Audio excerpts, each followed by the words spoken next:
Do you want more success, more growth, more results? Then it's time for the Boundless Success Accelerator from the Modern Observer Group. This isn't your average coaching program. It's where top performers come to dominate.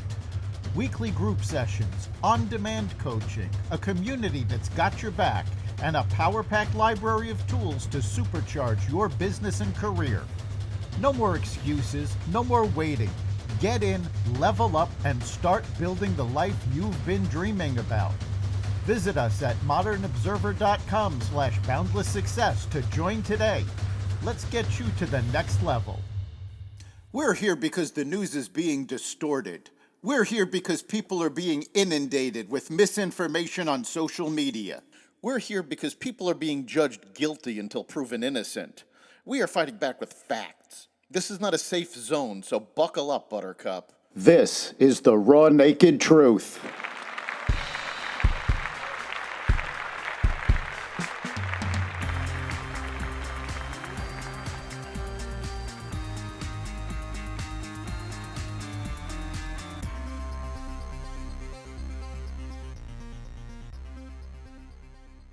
Trump declares tariffs. DEI causes shortages at the FAA. Meta moving from Delaware, and more.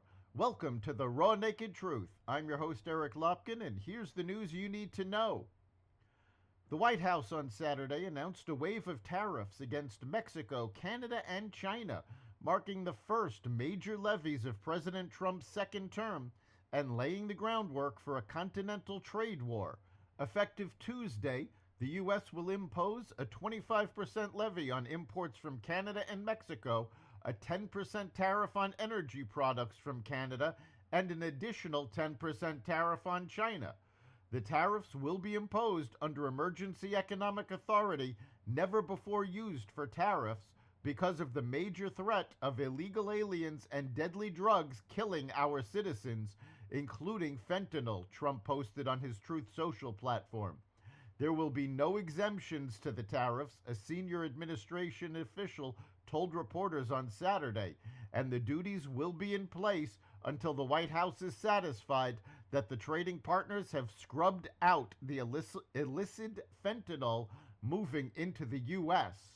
The tariffs also include a retaliation clause that will increase penalties if the trading partners strike back at the U.S. with tariffs, the official said. Senator Markwayne Mullin stated Saturday that the Federal Aviation Administration Academy in Oklahoma has struggled to fill classrooms due to DEI quotas.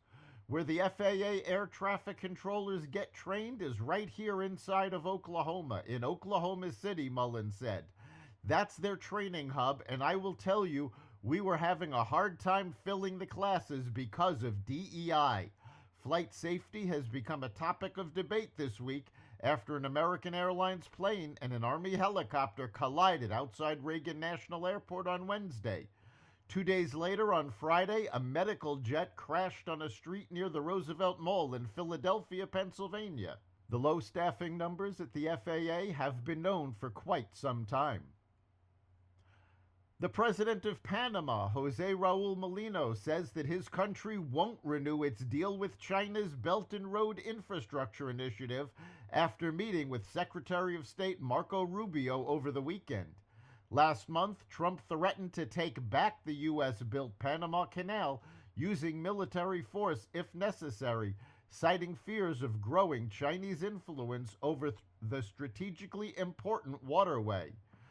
The U.S. gave the Panama Canal to Panama under a treaty, and based on the Chinese agreement, that treaty has not been followed by Panama.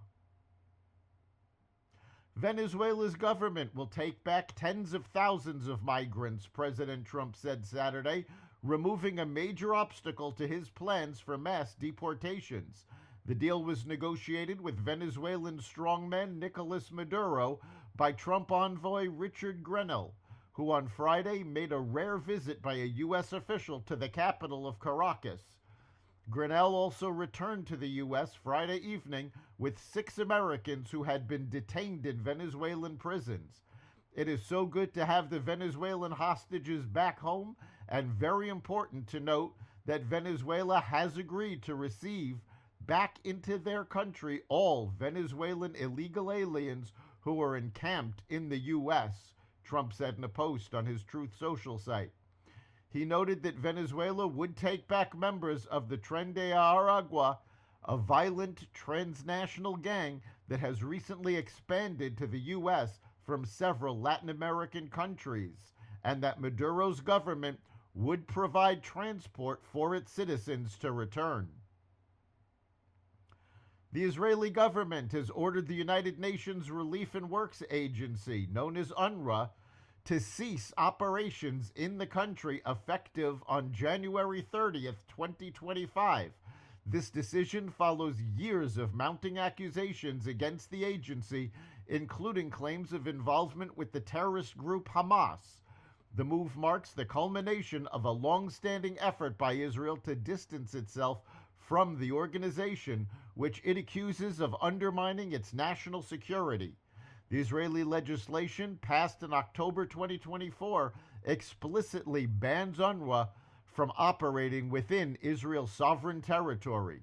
The law also prohibits any communication or collaboration between Israeli officials and UNRWA representatives.